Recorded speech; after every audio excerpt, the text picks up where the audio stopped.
Hey there, how are you?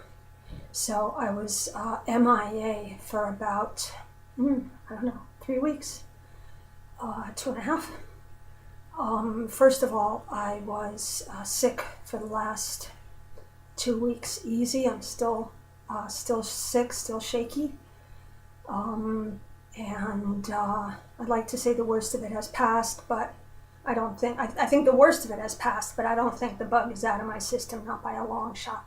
I finally got back to running today. Today was the first day I went running on the beach again, and man, that just took the stuffing out of me. Gosh, so I was really under the weather.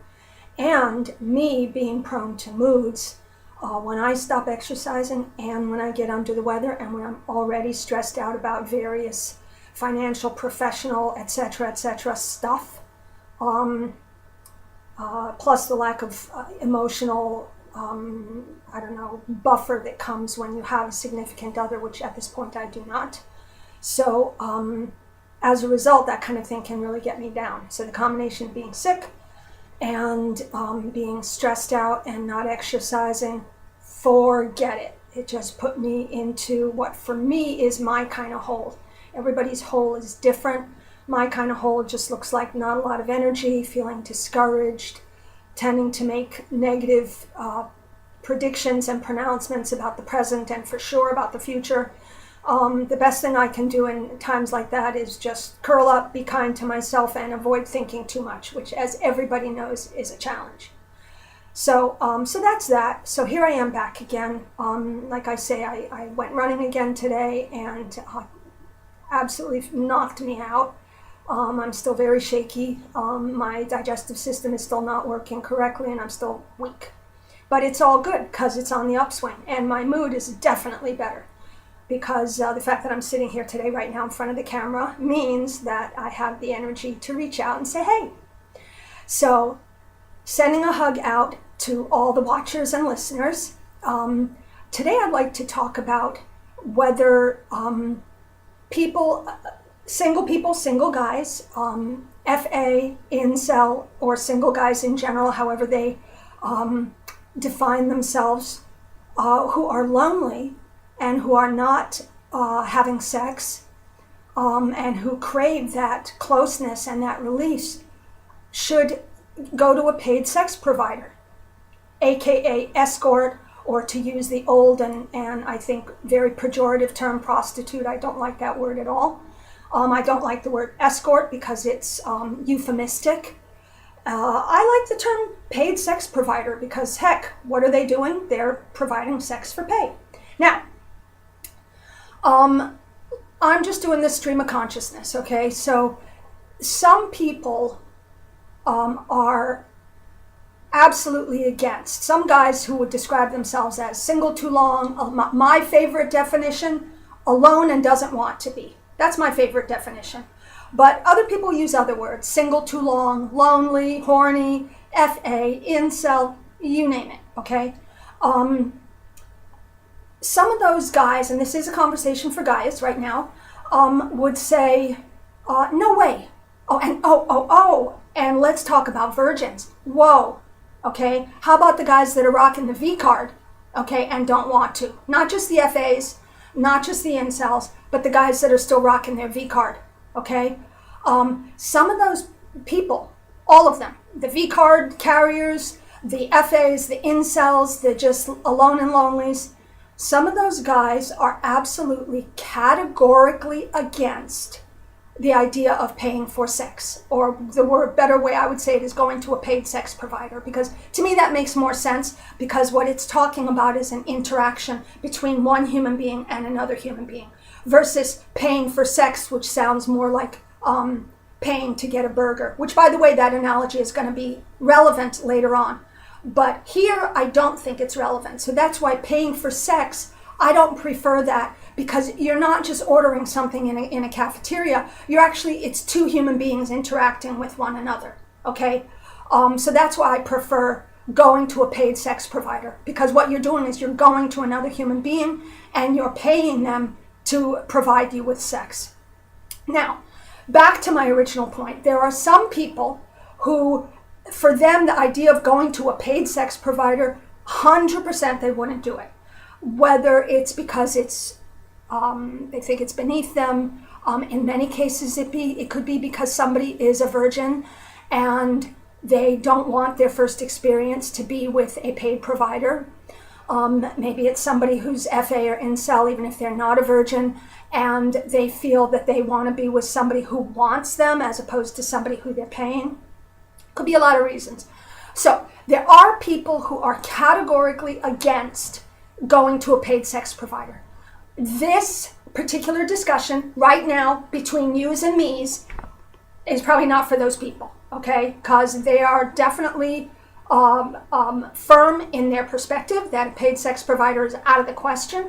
And most of them, not all of them, but most of them are probably not changing their point of view. Okay. Then we have dudes, because again, this is a convo for guys, who have no problem with going to a paid sex provider. Awesome. Okay, so this conversation is not for them either. This discussion is for people who I would say are on the fence. Okay, and especially for your V card rockers. Okay, and for anybody who's not cool, who's not in the know, V card means somebody who's still a virgin. Okay. And just in case you're like 100% not cool, somebody who is a virgin past the age of 40 is not just a V-card rocker, they are a wizard with special powers. So, somebody who doesn't want to keep rocking that V-card, or somebody who's a wizard and tired of it, ready to exchange the special powers for some sex, or maybe they'll keep the special powers because they were a wizard because they're already 40 and haven't had sex yet, but now they're ready to keep their powers and have sex. Okay, the point is that it's the people in the middle, the people who are on the fence that this discussion is for. Okay, so these are your alone people, haven't been in a relationship in a while, lonely, V-card carriers, FAs, incels, wizards, God knows, whatever. Okay? That's who this discussion is for, people who are on the fence. So, first of all, let me tell you where I stand on this. Okay, this is just my opinion, but guess what? This discussion is about my point of view, my opinion. Got something in the camera. I don't like that. Do not like stuff in the camera. Goodbye. Okay. Just my opinion. My opinion is that people who are not categorically against it absolutely should take advantage of the availability of a paid sex provider.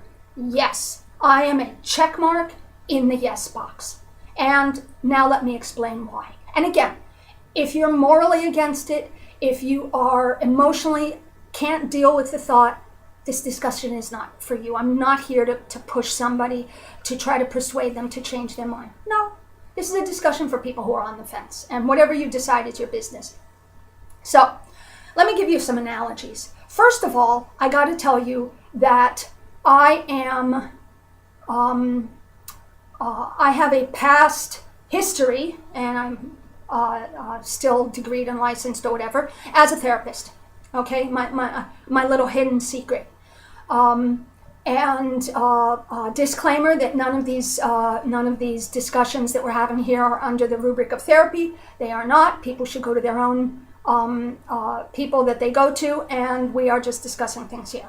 But I will tell you that I have a background and certifications and degrees and licensures and blah, blah, blah as a therapist.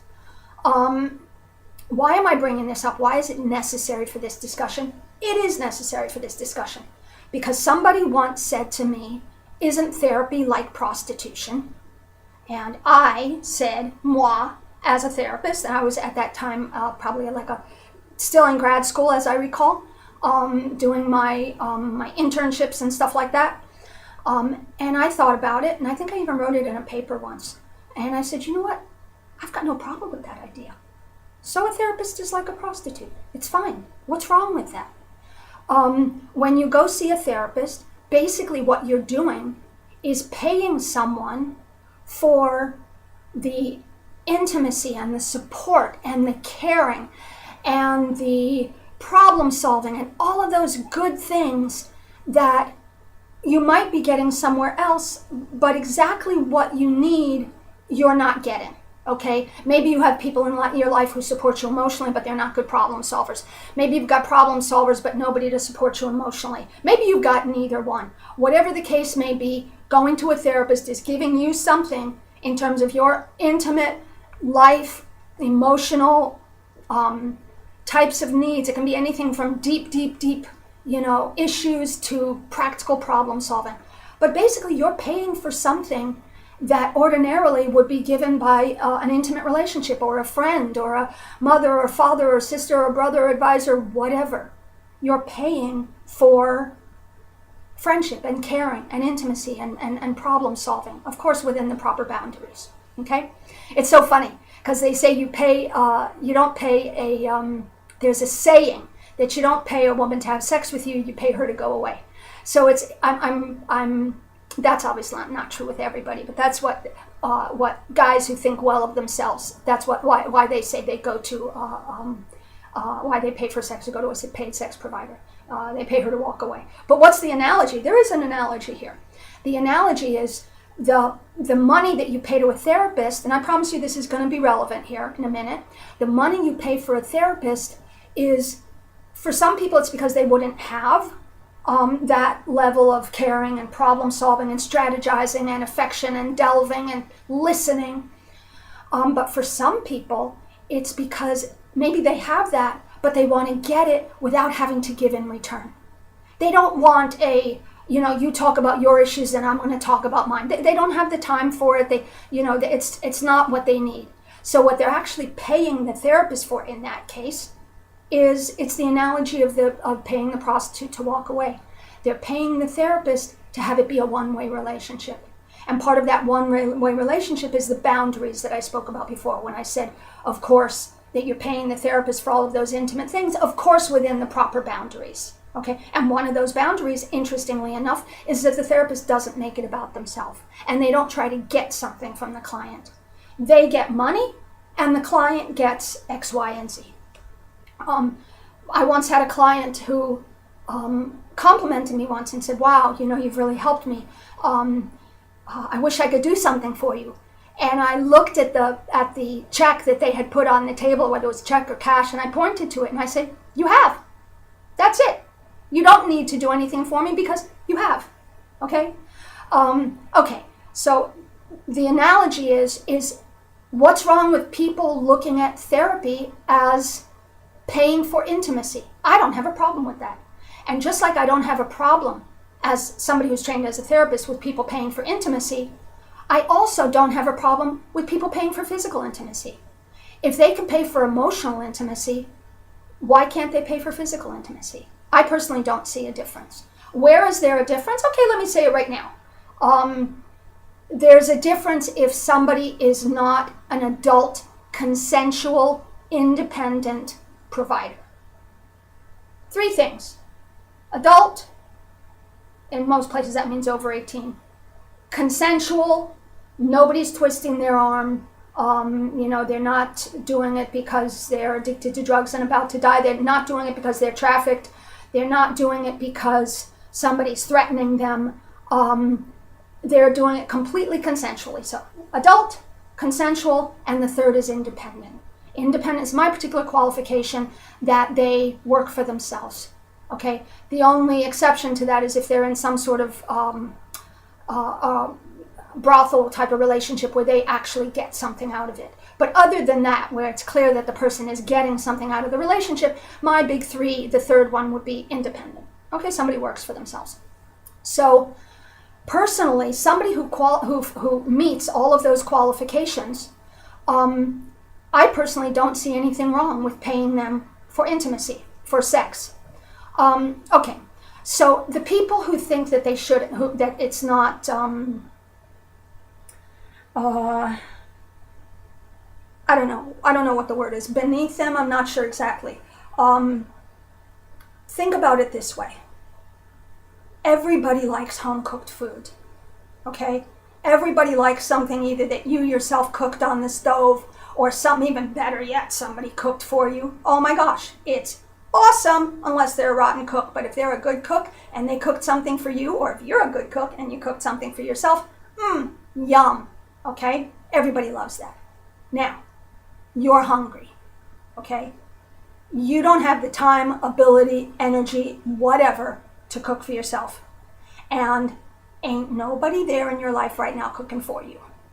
So, should you sit and be hungry, starve, because you're not getting a home-cooked meal just the way you think it should be? Food should be home-cooked by me or by preferably by somebody else. But nobody's there and you can't do it. Should you starve? Okay, you could because of, whatever principles, etc. But I would say go out and pay for a meal. Go to a restaurant. Go to your local hot dog stand. Pay for it. Get fed. This seems obvious because there's no big judgment about people buying food. Guess what? I don't think paying for sex is any different. Okay, like I said, as long as the person meets the 3 criteria.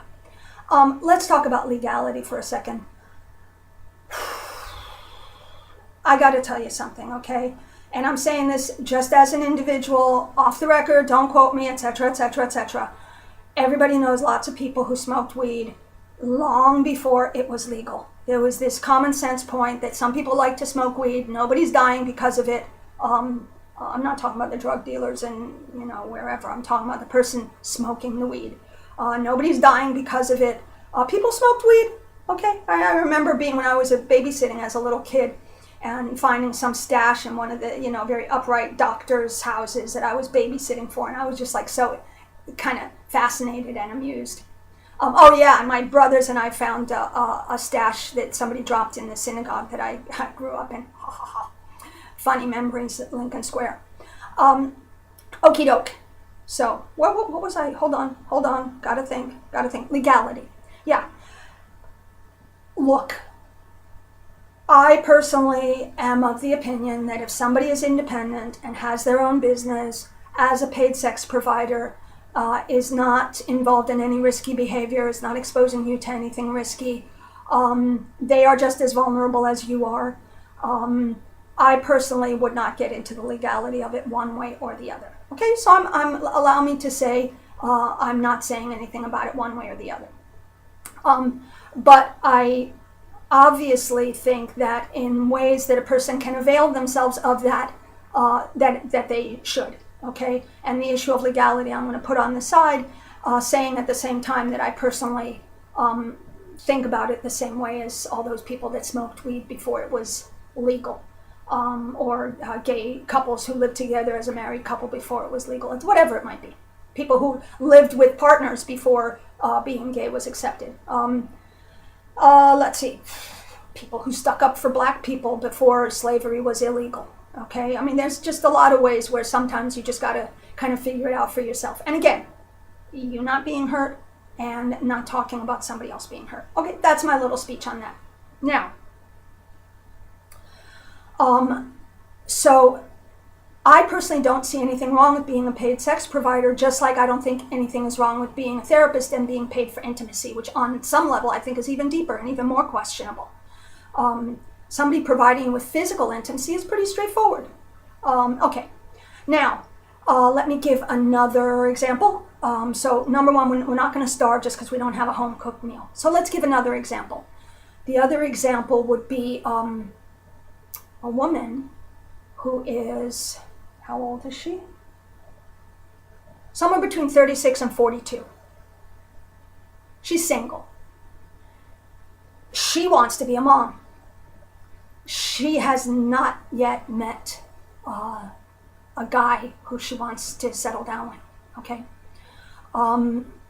And please forgive me if this angers anyone, because as I'm thinking of using this as an example, I can see that this might anger people who are into the whole concept of men being made irrelevant. So please let me acknowledge that and say that my purpose here is not to anger anyone, but I do think that this is a good analogy. Look, I could use the same analogy with a married couple that is infertile, if that would make you feel any better. But I'm going to use right now the idea of a woman who really wants to be a parent and has not found a guy. And please forgive me for anyone who this irritates or angers. So, people could say to her, okay, just, give up on being a mom. Don't be a parent. The fact that you haven't met the person who you want to give your life to, that rules out being a parent. I once had somebody ask me for advice about this. I did this project called Advice for Quarters, and we would sit in Union Square Park and hold up signs saying advice 25 cents. And it was awesome. People would come from all over and ask us all sorts of questions. I didn't start the project. My friend did. You can find it on Facebook at Advice 4 Quarter at Facebook. And I miss it. And if I was in New York, I'd be doing it. Okay, so this woman came up to me and she said, I want to be a parent and I want to meet the right guy, but I'm like in my 30s and mid-30s, I think. I'm not sure what to do. Maybe she wasn't that old. Maybe she was in her late 20s or early 30s, but she was starting to get anxious. And I said to her, look, my best advice to you is separate the goal of meeting the right person from the goal of being a parent. Because if you insist on putting those two goals together, you may find that and you may not. Whereas if you separate the two, look for a guy. And she was looking. Look for a guy. Look for that right guy. But don't let finding the right guy or not finding the right guy stand in the way of your desire to be a parent. Okay? Deal with that separately. You can be a parent in a million different ways. Okay? You can have your infertile sister's kid. You can adopt a kid. You can go to a sperm bank. You can find a gay guy who wants to be a parent. There's a lot of ways. You can hook up with a guy and make a kid if it's all right with him, knowing that you don't want a relationship with him, but he wants to be a dad and you want to be a mom. Okay, there's a ton of different ways. There's all sorts of space there for thinking. But if you have to have it a particular way, that you're only going to have a kid when you meet the right guy, hey, that great combination might happen, and it may not, and it might not happen. Back to our dude, okay? Let's say this particular analogy works well for somebody who's a virgin particularly, because they say, I haven't had sex yet, and I want my first encounter to be meaningful, and I want the person to care, and I don't want to feel like I had to go to a paid sex provider. That's awesome. That's just like our friend who wants a house and a picket fence and meet the right guy and settle down and have a family. But what if it's not working out for her? Should she give up on parenthood? Okay, our V-card dude, our little cutie, okay? Let's say he's been waiting a while. He's not 21 anymore. He's not 22 anymore. He's not 19 anymore. Who knows how old he is, okay? Could be any age, okay? From mid-20s to 30s to 40s to whatever, okay? And he says, no, it's got to be meaningful. Well, you know what? That might come, but like our friend, our girlfriend who wants to be a parent, it might not come. Should she wait? Should the guy wait because he wants it in a particular way? Should he deprive himself of something that's so critically important? The embrace, the affection, the love, love all you guys. The embrace, the affection, the release. You see, you can tell I'm a little romantic and idealistic because I think of embrace and affection, and right then I'm slipping in the word love. But I told you I'm an intimate sexual. That's my sexual orientation. Okay, the embrace, the release, the feeling of flesh against flesh, skin against skin. Should he deprive himself of that because it's not coming in his ideal combination of being within a relationship or even an unpaid hookup? Now, for women, like I said, go back to why I hate the term demisexual. For women, a lot of them are not going to get sexually aroused. They're not going to come unless it's in the context of a relationship. Like I said, it's about 60% of women. So this does not apply to them. But for guys who may not prefer it, but yes, they can have a sexual release. Most of them, and obviously if somebody has problems with getting an erection or keeping an erection, that's a different issue. But even there's medical approaches. So a guy who is able to get, absolutely most of the time, a sexual release, even without any kind of context of a relationship, why shouldn't he avail himself of that? Okay? And paying for it to me is like paying for sperm from a sperm bank. Or let's say, like I say, if you don't like that analogy because it brings up too many issues of male irrelevance, which I definitely get that, an infertile couple, okay? And they don't want to have medical intervention, or they don't want to use some fancy technical way to make their kid. Or let's say the guy's got no sperm and they've got to use somebody else's sperm, or the woman's got, something's a problems with her egg and they've got to use somebody else's egg. Look, it's not going to be ideal, okay? They got to do something. This is our couple here, okay? Should they not do what they don't prefer and not have a kid? Some of them wouldn't. But a lot of them would say, hey, let's do what we got to do and let's make it happen, okay? Let's eat when we're hungry, even if it comes from a restaurant, all right? Have that sex, for God's sake. If it's been too long and you don't have anybody, and somebody who's got the V card, if you don't have anybody on the horizon who's willing to take your V card, dude, why are you waiting? Now, okay, so let me just cap that by saying, just like I gave that woman the advice to kind of separate between the idea of having a kid and finding the right guy, and she might have been interested in hookups, but for her this was about finding a guy to give her life to and have a kid. So obviously it was more complicated than that. So just like I told her, separate, having a kid here, finding the right person there. Put them on 2 tracks. If they do come together, awesome. If they don't, hey, you can deal with both of them separately. So similarly with a guy, I would say strategically, guys who are, having issues meeting someone for whatever the reason, they're alone and they don't want to be, they're FA, they're Incel, they're still a virgin, whatever it might be. Think about, I would divide it into 3 personally, and I think maybe I'm going to make another video about this because I think this is a precious concept. The first is sex, okay? Getting sex. The second is, these are the tracks, like I said for that girl, separating tracks. First is sex track, okay? The second is finding a relationship track. And all of those people out there, myself included, moi, know that it's freaking hard, okay? Some people it's easy, they're lucky, God bless them. And for some people, go to my discussion on why people are alone. For some people, it is absolutely freaking hard to find somebody for a relationship. Just hard, okay? Okay, so it's not easy. But that's the second track, would be finding someone to have a relationship with. The third track, which I think gets missed, is interacting. And for people who are male looking for female, interacting with a female.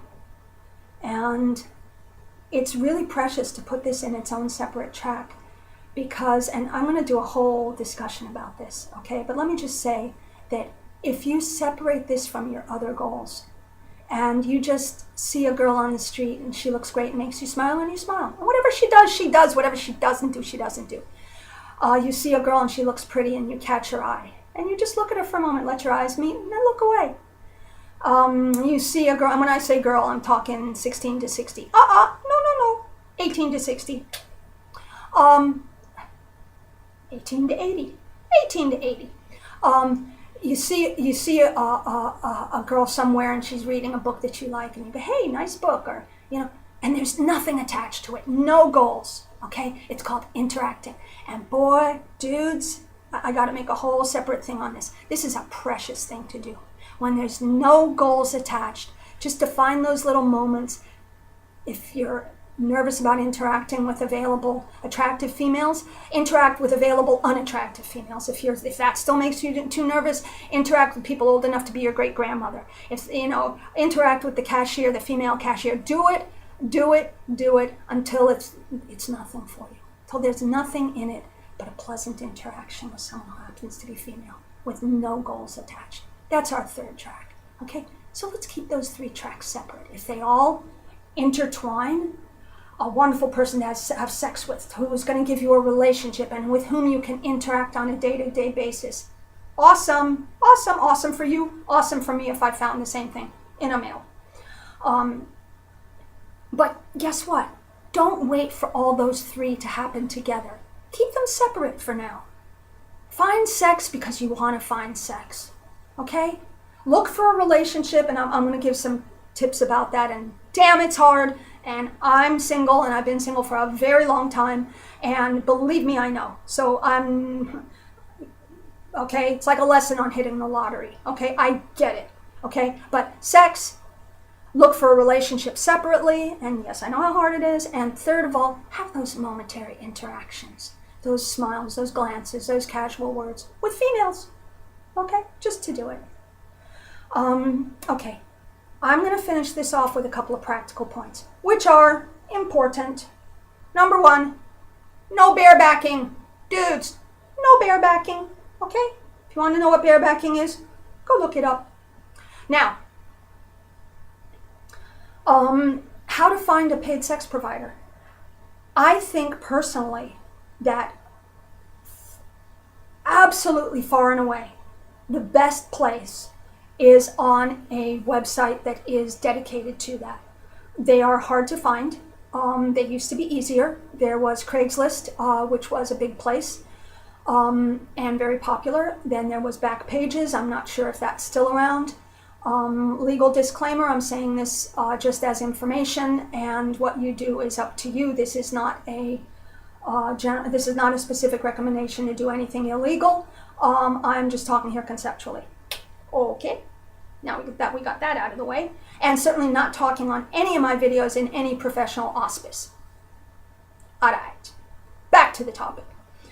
A website.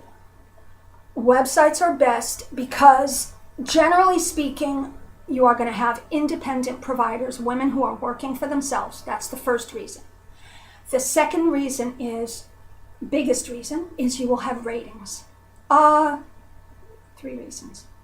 Biggest reason, not biggest. First, they're working for themselves. Second, you're going to have ratings.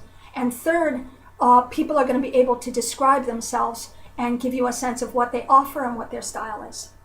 So I personally think it's a much better way to go than to, try to find somebody in some, God knows, I wouldn't even know, somebody, forget it, okay? All the other ways, no, okay? Use a website that's used by a lot of people. Let's not say use a website. I don't want to sound like I'm giving an illegal recommendation. There are websites that have a lot of people. There are websites that have ratings. There are websites where it's clear that we're talking about adult women, women who work for themselves, women who are not being trafficked. It's pretty easy to tell and determine, and women who also have ratings. Okay, that's going to lead me to my last point, and that is, how do you know when you found the right paid sex provider? And how often you want to go, that's up to you. How much you want to pay for it, that's up to you, and whatever your resources are. But how I personally, there was a guy on a discussion who said, well, I'm still a virgin, and I was like, and he was like, I was thinking, what to do, and I said, look, why not go to a paid provider? And he was like, okay, well, maybe, but only once, and then that's it, and never again. And I was like, dude, listen, who says you're going to learn what you need to learn just in one time? You're so intent on going, everybody else after that should be a female, not a paid provider, a female who is not a paid provider. But maybe you want that female to benefit from something that you learn. So why not go a couple of times? Why not go a few times? Take advantage of the situation. You're paying for it. Learn from it. Let that girl down the road benefit. So again, it can be from somebody going once, but my personal thing is, don't be rigid. Go as often as it makes sense to you and as you can afford it. And, go for as many times as it works. For some people, it can be once, twice, 3 times. For some people, it can be that's what they do the rest of their life. Again, because those tracks just didn't come together, but their needs could still get met. So how do you know when you found the right provider? And again, whether it's for 1 time, for 10 times, or, for however long. Something's obviously. They're independent, they're not trafficked, they're an adult. And whatever they write and whatever their ratings are makes sense to you, and their price, the price that they pay for their time, that they charge for their time, makes sense to you. But I'm going to say something more subtle. when you find someone that you look at her the same way you look at yourself, let's kind of say if it was like two business people that both respect each other, or a therapist and client where the client says, I don't want to be like this. I don't want to feel like I'm down there and the therapist is talking down to me, like I'm a patient or like I'm broken or like I'm, subservient to them, less than them. No, let's have it like this. Two human beings who are working on their shit together. Okay, that's therapist and client. Okay, so same thing with finding a paid sex provider. For me, the thing that shows that it's, other stuff aside, all your preferences, etc. But the things that would show for me that you found a good person, whether it's for one time or for many times, is that it is somebody who you look at as an equal human being to you. That they are not in a one-down relationship, okay, to you. Two equal human beings. Now, look, if part of that equal human beings is that one of you, beats the other with a whip or ties the other up in chains, that's fine. That's your business. But it's still two equal human beings, whatever they negotiate between them, okay? So to me, when you see a paid sex provider who looks to you like an equal human being to you, then I'd say, yeah, that's a good way to go. Just like if you're, paying somebody to build you a home, you want to pay somebody who you look at as an equally respectable and respectful human being as yourself. And the last point is for you V-card rockers, for you people who are really shy or very inexperienced or have whatever ever issues that you have, okay? And I'm saying this as a person with tons of issues, okay? So don't ever think I'm talking from the outside, because I'm not. This is the point where our website makes so much sense, is because look and find that provider who specializes in people who are inexperienced, who says that their approach is loving and tender, whatever descriptors they use. A reputable provider is going to give a description of what their style is, just like a therapist would, just like a restaurant would, okay, just like anybody providing a service. And look for that description that makes you feel, oh, okay, I could trust this person with my inexperience or with my V card or with my insecurity or with whatever it is.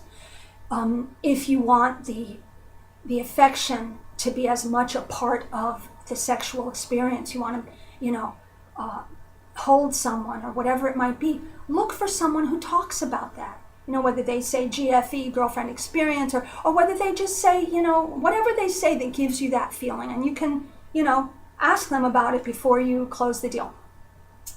And the last thing is that I personally, just from a business perspective, would, if I was in that position, again, not making any recommendations here, we're talking theoretical here, I personally would much rather pay someone for their time than for the encounter. Because let's say I didn't want to just get my rocks off. Let's say I wanted to hold someone, to cuddle someone. And I made it very clear that, hey, I'm paying for an hour, or I'm paying for half an hour, and I just want to, find out, is it okay if that time includes talking or holding or cuddling or, find out if they kiss, find out if they don't. I imagine a lot of people don't, but, find out if they do. Find out if they'll let you hold them. You've got that hour, it's again, or that half hour, it's like a therapy session. You've paid for it. I say better to go by the time rather than just for the encounter. Because a lot of you lonely people out there, your need may be more than just wham, bam, thank you, ma'am. Okay? And again, you want to pick someone who is okay with that and who says that that's part of what they do, of being that warm, welcoming person. Or maybe one time you'll pay them and just sit and talk. Okay? Cuddle and talk. Damn, that sounds nice.